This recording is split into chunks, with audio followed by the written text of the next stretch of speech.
May magagawa ba ang presidente ng Pilipinas to stop corruption? Malaki kasi ang Pilipinas, isa sa pinaka-powerful yung presidency. Apo. No? Pero yung mga dictatorship, of course. Apo. Ano? Pero yung normal na democratic country, malaki ang magagawa kasi siya yung pinaka-powerful. Alam mo nung pumutok yung Napoles, Apo. nabanggit ko to kay President, kung hindi kay Pinoy, kay Marojas kasi noon patakbo siyang Pangulo.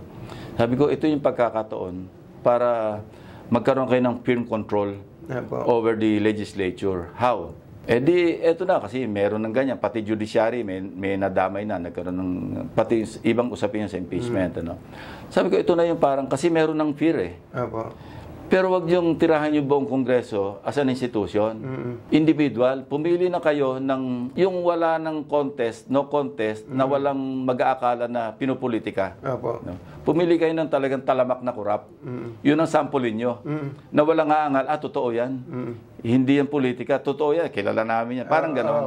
Nag-mention pa nga ako ng pangalan pero hindi ko na sabihin. Tatanong ko sana Halimbawa ito, kung ito. Naku, pag hindi lahat yan, mag-toe the line.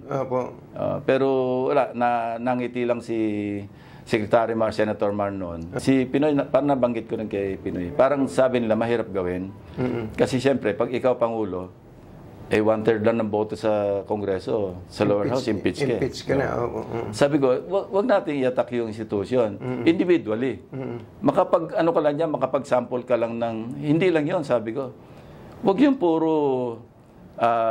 ibang partido. Kumuha rin kayo ng taga-liberal at tiyak maniniwala sa inyo. Yung credibility talagang aangat. Hindi tayo sasantuhin ito kasi kapartido na nga. Tsaka para maiwasan din yung usapin na hindi, pinopolitika lang yan. So, yun, malaki magagawa ng Pangulo actually.